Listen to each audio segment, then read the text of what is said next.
PM Modi ने Croatia के PM Andrzej प्लेंकोविच से मुलाकात की है। द्विपक्षीय बातचीत यहां पर हुई। क्रोएशिया के राष्ट्रपति जोरेन मिलानोविच से भी मुलाकात हुई।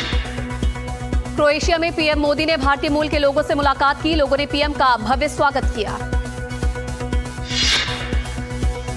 ईरान से भारतीयों को लाने वाला विमान दिल्ली पहुंचा। ईरान से 110 छात्रों को लेकर लौटा है विमान। ऑपरेशन सिंधु के तहत स्वदेश लौटे छात्रों में 90 कश्मीरी छात्र भी शामिल। आर्मेनिया के रास्ते ईरान से निकाले गए भारतीय छात्र।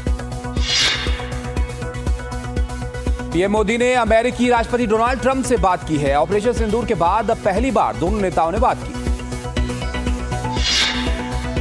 22 अप्रैल को पहलगाम में हुए आतंकी हमले को लेकर राष्ट्रपति ट्रंप ने पीएम मोदी से संवेदना जताई। इस बातचीत में आतंकवाद और भारत पाकिस्तान तनाव पर चर्चा हुई। राष्ट्रपति ट्रंप ने आतंकवाद के खिलाफ लड़ाई में समर्थन देने की बात की। पीएम मोदी ने राष्ट्रपति ट्रंप से बातचीत के दौरान कहा कि पाकिस्तान पर मध्यस्थता न स्वीकारा है, न कभी स्वीकार करेंगे। अमेरिकी राष्ट्रपति ने पीएम को अमेरिका आने का भी न्योता दिया, लेकिन पूर्व निर्धारित कार्यक्रम की वजह से पीएम ने न्योता स्वीकार नहीं किया। पीएम मोदी ने क्वाड की अगली बैठक के लिए ट्रंप को भारत आने का न्योता भी दिया है, जिसे राष्ट्रपति ट्रंप ने स्वीकार करते हुए कहा कि वे भारत आने के लिए काफी उत्सुक हैं। राजा रघुवंशी हत्याकांड में 5 आरोपियों की कोर्ट में पेशी। 8 दिन की पुलिस रिमांड के बाद होगी पेशी। सोनम के फोन रिकवरी के लिए मेघालय पुलिस का सर्च ऑपरेशन जारी। मर्डर स्पॉट पर सोनम ने कर दिया था अपने फोन को स्विच ऑफ। राजस्थान के अलवर में राजा रघुवंशी जैसे हत्याकांड में पत्नी ने प्रेमी के साथ मिलकर की पति की हत्या। साजिश में पत्नी, प्रेमी और सुपारी किलर शामिल थे। पुलिस ने पत्नी समेत 3 लोगों को गिरफ्तार किया है। 3 आरोपी फरार। महाराष्ट्र में शिवसेना मनाएगी अपना स्थापना दिवस। स्थापना दिवस से पहले मुंबई में छिड़ा पोस्टर वॉर। मातोश्री के पास लगे शिंदे के पोस्टर्स। वाइड बॉडी विमानों पर एयर इंडिया का बड़ा फैसला। अंतर्राष्ट्रीय सेवाओं वाले विमान में 15% की जाएगी कटौती। मुख्यमंत्री भूपेंद्र पटेल की अध्यक्षता में हुई कैबिनेट बैठक में अहमदाबाद विमान दुर्घटना में मारे गए लोगों को श्रद्धांजलि देते हुए शोक प्रस्ताव पेश किया गया। मौसम विभाग ने असम, मेघालय, ओडिशा, पश्चिम बंगाल और झारखंड में भारी बारिश का रेड अलर्ट जारी किया है। 11 से अधिक राज्यों के लिए ऑरेंज अलर्ट जारी। बारिश और बाढ़ से जुड़ी अलग अलग घटनाओं में गुजरात में 48 घंटे के अंदर 22 लोगों की मौत हुई है। कई लोग लापता भी हैं, जिन्हें ढूंढने की कोशिश हो रही है। गुजरात के भावनगर में भारी बारिश के कारण सड़कें समंदर में तब्दील हो चुकी है। स्कूटी, ऑटो और टेम्पो पानी के तेज बहाव में बहते नजर आए। पानी का बहाव इतनी तेज था कि देखते देखते सब कुछ बह गया। गुजरात के रानीवाड़ा गांव में पानी के तेज बहाव में एक बुजुर्ग फंस गए। उनके बेटे ने हाथ में रस्सी बांधी और पानी में उतरकर जैसे तैसे अपने पिता को पानी के तेज बहाव से बचाया। बोटाद और अमरेली पर बारिश का कहर जमकर टूटा है। एनडीआरएफ और एसडीआरएफ की 12 टीमों को गुजरात के कई जिलों में राहत और बचाव काम के लिए लगाया गया है। गुजरात के बोटाद में 9 लोगों को ले जा रही कार भारी बारिश के कारण नदी में बह गई। 4 लोगों की मौके पर मौत, 2 को बचाया गया। 3 की तलाश अब भी जारी। वायु प्रदूषण को कम करने के लिए दिल्ली में कृत्रिम वर्षा और क्लाउड सीडिंग पर दिल्ली की पहली पायलट परियोजना के लिए आईएमडी ने दी मंजूरी। पश्चिम बंगाल के पुरुलिया में भारी बारिश। रिहायशी इलाकों में घुसा बाढ़ का पानी। बाढ़ जैसी स्थिति बनी।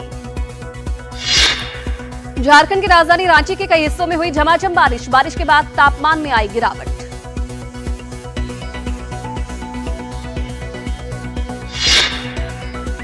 उत्तराखंड के चंपावत में बरसाती नाले का जलस्तर बढ़ा। 4000 श्रद्धालु फंसे। एसडीआरएफ की टीम ने किया लोगों का रेस्क्यू।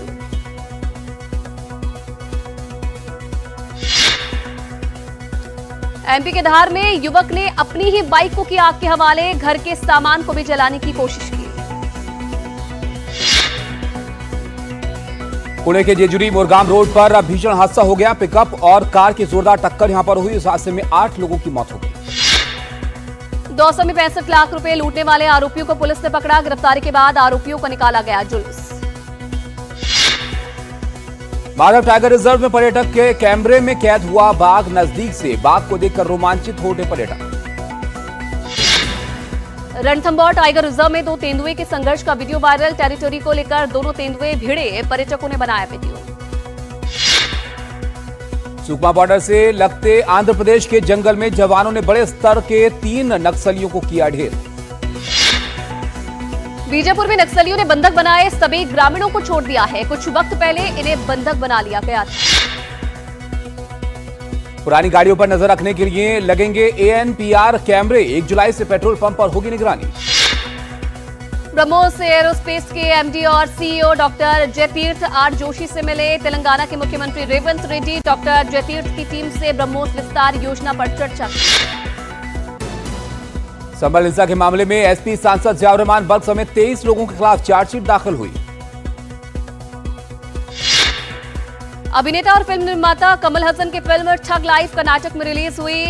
सुप्रीम कोर्ट ने कहा था कि फिल्म को कर्नाटक में रिलीज किया जाना चाहिए। ONGC जोरहाट में 45 लाख रुपए की फर्जी बिलिंग का खुलासा। CBI ने दर्ज किया भ्रष्टाचार का मामला।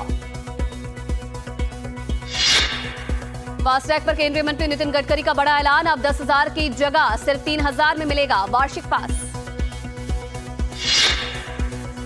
भारतीय क्रिकेट बोर्ड को कोची टस्कर्स केस में बॉम्बे हाईकोर्ट से लगा तगड़ा झटका। बॉम्बे हाईकोर्ट ने BCCI की याचिका खारिज की। भारतीय बोर्ड को देने होंगे 538 करोड़। मंगोलिया में एक्स खान क्वेस्ट जारी है। क्वेस्ट में हिस्सा लेने पहुंचे भारतीय सेना के जवान कई गतिविधियों में लेंगे हिस्सा। भारत ने ईरान से भारतीय नागरिकों को निकालने के लिए शुरू किया ऑपरेशन सिंधु। उत्तरी ईरान से 110 छात्रों को निकाला गया। ईरान में रह रहे कश्मीरी छात्रों और उनके परिवारों के लिए बड़ी राहत। ऑपरेशन सिंधु के तहत स्वदेश लौटेंगे छात्र। 90 कश्मीरी छात्र पहुंचेंगे दिल्ली। ईरान और इजरायल के बीच हरिद्वार से धार्मिक यात्रा और इस्लामिक स्टडीज के लिए गए कई लोग फंसे हैं। लोगों में महिलाएं और बच्चे भी शामिल हैं। ट्रंप की धमकियों के बीच खामेनेई का अमेरिका को बड़ी धमकी। कहा अमेरिका का कोई भी हस्तक्षेप बर्दाश्त नहीं करेंगे। जोरदार जवाब दिया जाएगा। अमेरिका के राष्ट्रपति डोनाल्ड ट्रंप ने कहा है कि मैं ये नहीं कह सकता कि अमेरिका ईरान पर हमला करेगा या नहीं। ट्रंप ने कहा कि ईरान ने संपर्क किया है, लेकिन मैंने कहा है कि बहुत देर हो चुकी है। उन्होंने सुझाव दिया कि वे व्हाइट हाउस आए। रूसी विदेश मंत्री सर्गेई रयाबकोव की चेतावनी। इजरायल को सीधी अमेरिका की मदद मिलना मिडिल ईस्ट की स्थिरता पर असर।